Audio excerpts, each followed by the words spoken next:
By the Morning Boat, a short story by Sarah O. Jewett. On the coast of Maine, where many green islands and salt inlets fringe the deep-cut shoreline, where balsam firs and bayberry bushes send their fragrance far seaward, and song sparrows sing all day, and the tide runs plashing in and out among the weedy ledges, where cowbells tinkle on the hills and herons stand in the shady coves, on the lonely coast of Maine stood a small grey house facing the morning light. All the weather-beaten houses of that region face the sea apprehensively, like the women who live in them. This home of 4 people was as bleached and grey with wind and rain as one of the pasture rocks close by. There were some cinnamon rose bushes under the window at one side of the door, and a stunted lilac at the other side. It was so early in the cool morning that nobody was astir but some shy birds, that had come in the stillness of dawn to pick and flutter in the short grass. They flew away together as someone softly opened the unlocked door and stepped out. This was a bent old man, who shaded his eyes with his hand, and looked at the west and the east and overhead, and then took a few lame and feeble steps farther out to see a wooden vane on the barn. Then he sat down on the doorstep, clasped his hands together between his knees, and looked steadily out to sea, scanning the horizon where some schooners had held on their course all night, with a light westerly breeze. He seemed to be satisfied at sight of the weather, as if he had been anxious, as he lay unassured in his north bedroom, vexed with the sleeplessness of age and excited by thoughts of the coming day. The old seaman dozed as he sat on the doorstep, while dawn came up and the world grew bright. And the little birds returned, fearfully at first, to finish their breakfast, and at last made bold to hop close to his feet. After a time, someone else came and stood in the open door behind him. "Why, father, seems to me you've got an early start. 'Tain't but 4 o'clock. I thought I was foolish to get up so soon, but it wa'n't so I could sleep." "No, darter." The old man smiled as he turned to look at her, wide awake on the instant. "'Tain't so soon as I get out some of these early mornings. The birds wake me up singing, and it's plenty light, you know. I wanted to make sure Leisha would have a fair day to go." "I expect he'd have to go if the weather wa'n't good," said the woman. Yes, but 'tis useful to have fair weather and a good sign some says it is. This is a great event for the boy, ain't it?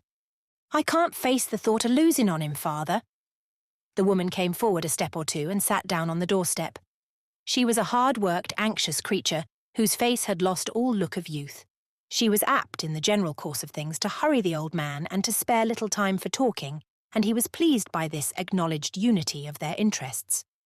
He moved aside a little to give her more room, and glanced at her with a smile, as if to beg her to speak freely.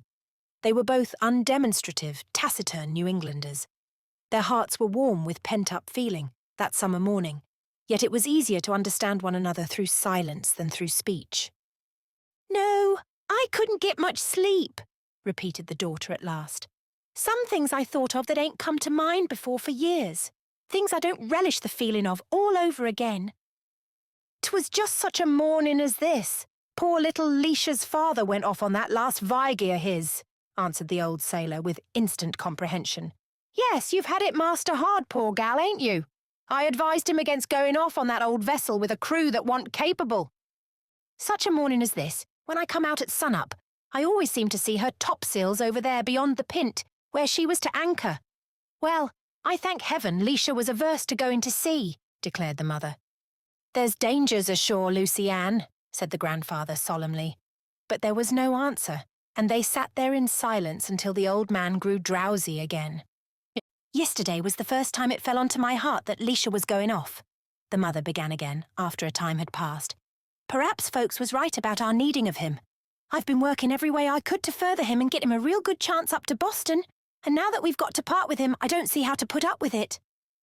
"All natural," insisted the old man. "My mother wept the night through before I was going to sail on my first voyage. She was kind of satisfied, though, when I come home next summer, grown a full man with my savings in my pocket, and I had a master pretty little figured shawl I'd bought for her to Bristol." "I don't want no shawls. Parting is parting to me," said the woman. "'Tain't everybody can stand in her fore-door and see the chimbleys of 3 children's houses without a glass," he tried eagerly to console her. all ready and willing to do their part for you, so as you could let Lisha go off and have his chance." "I don't know how it is," she answered, "but none on 'em never give me the rooted home feeling that Lisha has. They was more varying and kind of fast-growing and scattering. But Lisha was always Lisha when he was a babe, and I settled on him for the one to keep with me." "Then he's just the kind to send off, one you ain't got to worry about." "They're all good child'n," said the man. "We've reason to be thankful none on 'em's been like some young sprigs, more grief and glory to their folks. And I ain't regretting Lisha's going one mite. I believe you'd rather go on doing for him and cosseting. I think it was high time to shove him out of the nest." "You ain't his mother," said Lucy Ann.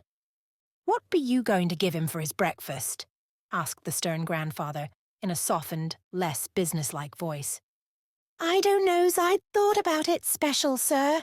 I did lay aside that piece of apple pie we had left yesterday from dinner," she confessed.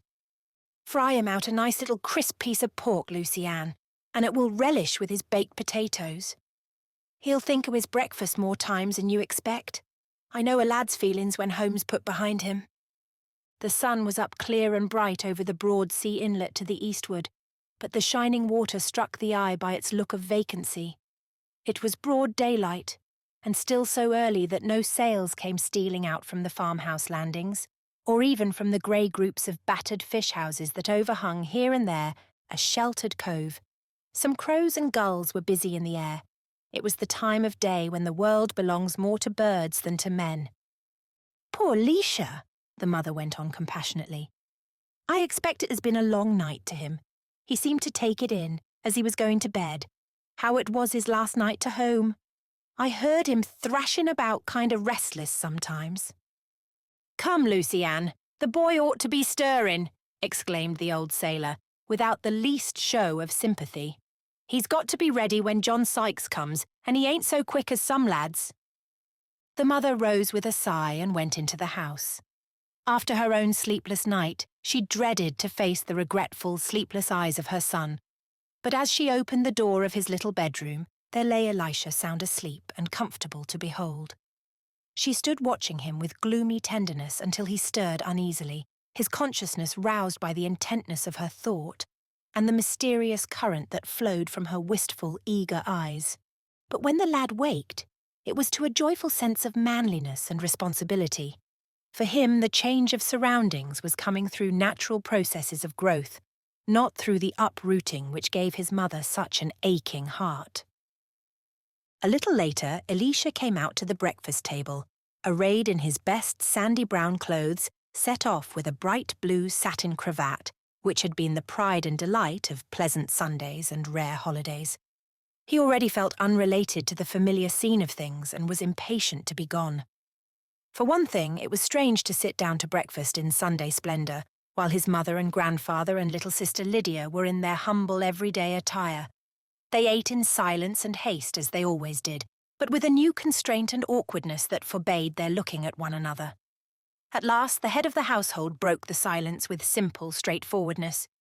"You've got an excellent good day, Lisha. I like to have a fair start myself. 'Tain't going to be too hot. The wind's working into the north a little." "Yes, sir," responded Elisha. "The great pint about getting on in life is being able to cope with your headwinds," continued the old man earnestly, pushing away his plate.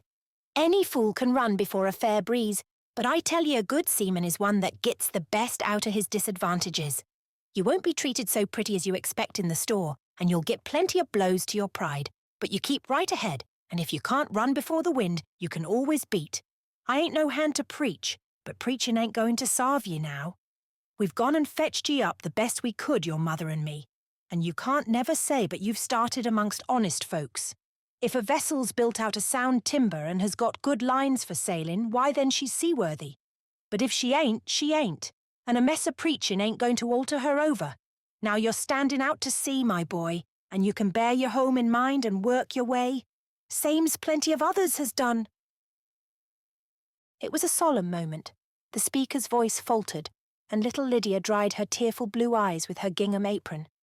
Elisha hung his head and patted the old spotted cat which came to rub herself against his trousers leg. The mother rose hastily and hurried into the pantry close by. She was always an appealing figure, with her thin shoulders and faded calico gowns. It was difficult to believe that she had once been the prettiest girl in that neighbourhood. But her son loved her in his sober, undemonstrative way, and was full of plans for coming home, rich and generous enough to make her proud and happy. He was half pleased and half annoyed, because his leave-taking was of such deep concern to the household. "Come, Liddy, don't you take on," he said with rough kindliness. "Let's go out, and I'll show you how to feed the pig and tend to the chickens. You'll have to be chief clerk when I'm gone." They went out to the yard, hand in hand. Elisha stopped to stroke the old cat again as she ran by his side and mewed. "I wish I was off and done with it. This morning does seem awful long," said the boy. "Ain't you afraid you'll be homesick and want to come back?" asked the little sister timidly. But Elisha scorned so poor a thought. "You'll have to see if Grandpa has tended to these things, the pig and the chickens," he advised her gravely. "He forgets 'em sometimes when I'm away, but he would be cast down if you told him so, and you just keep an eye open, Liddy. Mother's got enough to do inside the house, but Grandsir'll keep her in kindlings. He likes to set and chop in the shed rainy days, and he'll do a sight more if you'll set with him and let him get going on his old seafaring times." Lydia nodded discreetly. "And Liddy, don't you loiter coming home from school, and don't play out late and get 'em fussy when it comes cold weather. And you tell Susie Draper—" The boy's voice sounded unconcerned, but Lydia glanced at him quickly. "You tell Susie Draper that I was awful sorry she was over to her aunt's, so I couldn't say goodbye." Lydia's heart was the heart of a woman, and she comprehended. Lydia nodded again, more sagely than before. "See here," said the boy suddenly. "I'm going to let my old woodchuck out." Lydia's face was blank with surprise. "I thought you promised to sell him to Big Jim Hooper."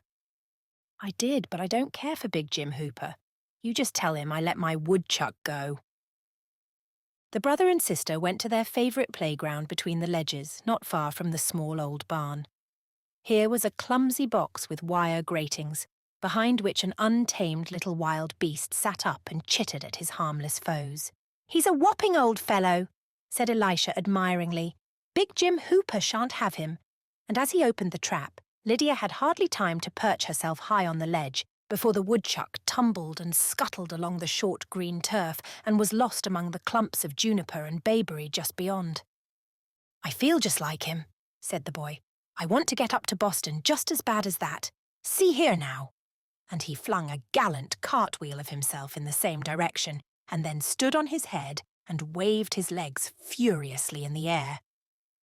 "I feel just like that." Lydia, who had been tearful all the morning, looked at him in vague dismay. Only a short time ago she had never been made to feel that her brother was so much older than herself.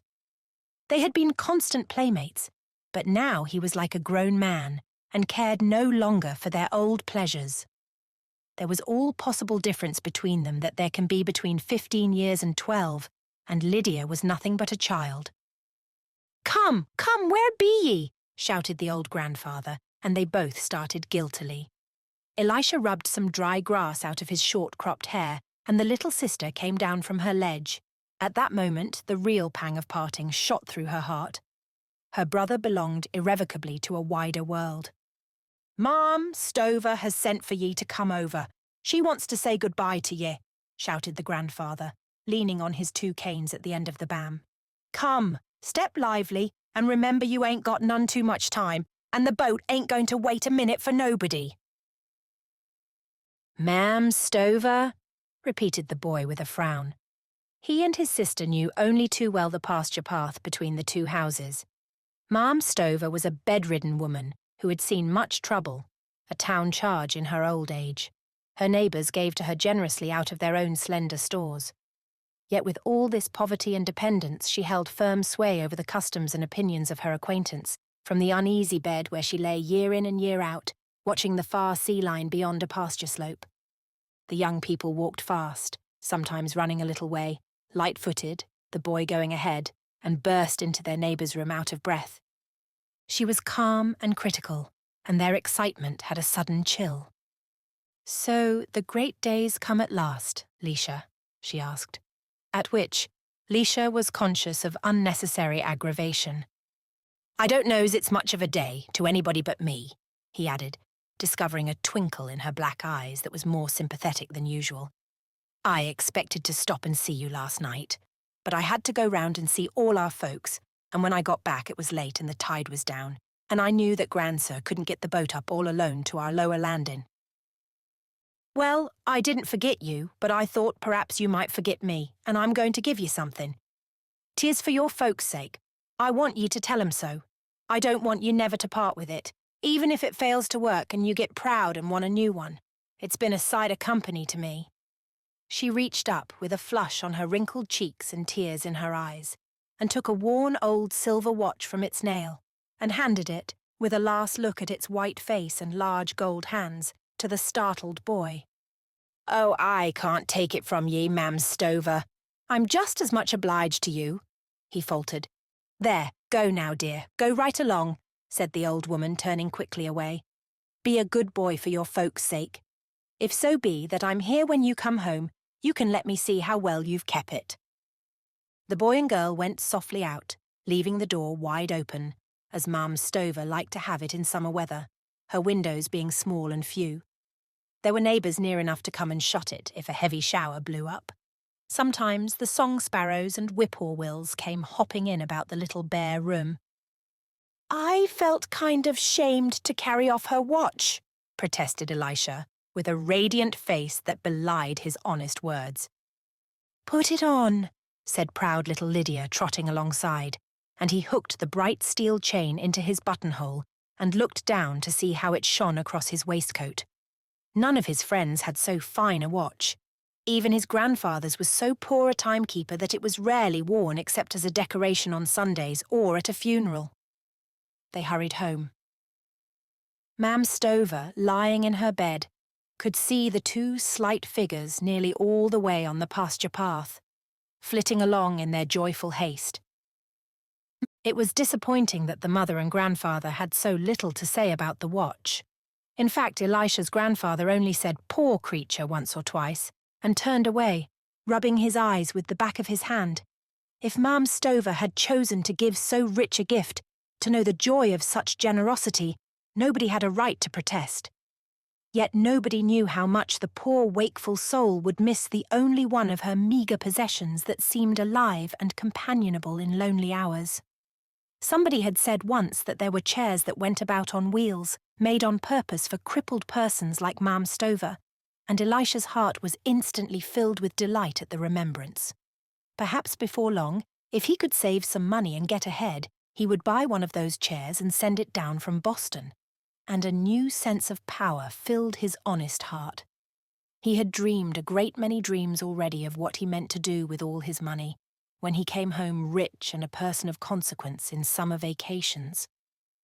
The large leather valise was soon packed, and its owner carried it out to the roadside and put his last winter's overcoat and a great new umbrella beside it, so as to be ready when John Sykes came with the wagon. He was more and more anxious to be gone and felt no sense of his old identification with the home interests. His mother said sadly that he would be gone full soon enough when he joined his grandfather in accusing Mr. Sykes of keeping them waiting forever and making him miss the boat. There were 3 rough roundabout miles to be travelled to the steamer landing, and the Sykes horses were known to be slow. But at last, the team came nodding in sight over a steep hill in the road. Then the moment of parting had come, the moment toward which all the long late winter and early summer had looked. The boy was leaving his plain little home for the great adventure of his life's fortunes. Until then, he had been the charge and anxiety of his elders, and under their rule and advice. Now he was free to choose. His was the power of direction, his the responsibility, for in the world one must be ranked by his own character and ability, and doomed by his own failures. The boy lifted his burden lightly and turned with an eager smile to say farewell. But the old people and little Lydia were speechless with grief. They could not bear to part with the pride and hope and boyish strength that were all their slender joy. The worn-out old man, The anxious woman who had been beaten and buffeted by the waves of poverty and sorrow, the little sister with her dreaming heart, stood at the bars and hungrily watched him go away. They feared success for him almost as much as failure.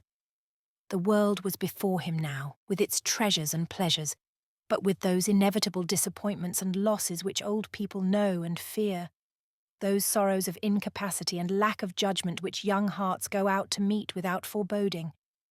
It was a world of love and favour to which little Lydia's brother had gone. But who would know her fairy prince in that disguise of a country boy's bashfulness and humble raiment from the cheap counter of a country store? The household stood rapt and silent until the farm wagon had made its last rise on the hilly road and disappeared. "Well, he's left us now," said the sorrowful, hopeful old grandfather. "I expect I've got to turn to and be a boy again myself. I feel to hope Lish'll do as well as we covet for him. I seem to take it in, all my father felt when he let me go off to sea. He stood where I'm standing now, and I was just as trifling as poor Lisha, and felt full as big as a man. But Lord, how I give up when it come night and I took it in I was gone from home." "There, don't you, father?" said the pale mother gently. She was, after all, the stronger of the two. "Lisha's good and honest-hearted. You'll feel real proud a year from now when he gets back. I'm so glad he's got his watch to carry. He did feel so grand. I expect them poor hens is suffering. Nobody's thought on 'em this living morning. You'd better step and feed 'em right away, sir." She could hardly speak for sorrow and excitement, but the old man was diverted at once and hobbled away with cheerful importance on his 2 canes. Then she looked round at the poor, stony little farm almost angrily. "He'd no natural turn for the sea, Lisha hadn't, but I might have kept him with me if the land was good for anything." Elisha felt as if Li were in a dream now that his great adventure was begun. He answered John Sykes's questions mechanically, and his head was a little dull and dazed. Then he began to fear that the slow plodding of the farm horses would make him too late for the steamboat, and with sudden satisfaction pulled out the great watch to see if there was still time enough to get to the landing. He was filled with remorse because it was impossible to remember whether he had thanked Ma'am Stover for her gift. It seemed like a thing of life and consciousness as he pushed it back into his tight pocket. John Sykes looked at him curiously. "Why, that's old Ma'am Stover's timepiece, ain't it? Lend it to ye, did she?" "Gave it to me," answered Elisha proudly. "You be careful of that watch," said the driver soberly, and Elisha nodded. "Well, good day to ye, be a stiddy lad," advised John Sykes a few minutes afterward. "Don't start in too smart and scare 'em up to Boston. Pride and ambition was the downfall of old Cole's dog. There, sonny, the boat ain't nowheres in sight for all your fidgeting." They both smiled broadly at the humorous warning, and as the old wagon rattled away, Elisha stood a moment looking after it. Then he went down to the wharf by winding ways among piles of decayed timber and disused lobster pots. A small group of travellers and spectators had already assembled, and they stared at him in a way that made him feel separated from his kind, though some of them had come to see him depart. One unenlightened acquaintance inquired if Elisha were expecting friends by that morning's boat, and when he explained that he was going away himself, asked kindly whether it was to be as far as Bath. Elisha mentioned the word Boston with scorn and compassion, but he did not feel like discussing his brilliant prospects now, as he had been more than ready to do the week before. Just then a deaf old woman asked for the time of day. She sat next him on the battered bench. "Be you going up to Bath, dear?" she demanded suddenly, and he said yes. "Guess I'll stick to you then, first you go. 'Tis kind of blind in them big places." Elisha faintly nodded a meek but grudging assent. Then after a few moments he boldly rose, tall umbrella in hand, and joined the talkative company of old and young men at the other side of the wharf. They proceeded to make very light of a person's going to Boston to enter upon his business career, but after all, their thoughts were those of mingled respect and envy. Most of them had seen Boston, but no one save Elisha was going there that day to stay for a whole year. It made him feel like a city man. The steamer whistled loud and hoarse before she came in sight, but presently the gay flags showed close by above the pointed spruces. Then she came jarring against the wharf, and the instant bustle and hurry, the strange faces of the passengers, and the loud rattle of freight going on board were as confusing and exciting as if a small piece of Boston itself had been dropped into that quiet cove. The people on the wharf shouted cheerful goodbyes, to which the young traveller responded. Then he seated himself well astern to enjoy the views and felt as if he had made 1,000 journeys. He bought a newspaper and began to read it with much pride and a beating heart. The little old woman came and sat beside him and talked straight on whether he listened or not, until he was afraid of what the other passengers might think. But nobody looked that way, and he could not find anything in the paper that he cared to read. Alone, but unfettered and aflame with courage. To himself he was not the boy who went away, but the proud man who one day would be coming home. "Going to Boston, be ye?" asked the old lady for the 3rd time. And it was still a pleasure to say yes when the boat swung round, and there, far away on its grey and green pasture slope, with the dark evergreen standing back, were the low grey house and the little square barn and the lines of fence that shut in his home. He strained his eyes to see if anyone were watching from the door. He had almost forgotten that they could see him still.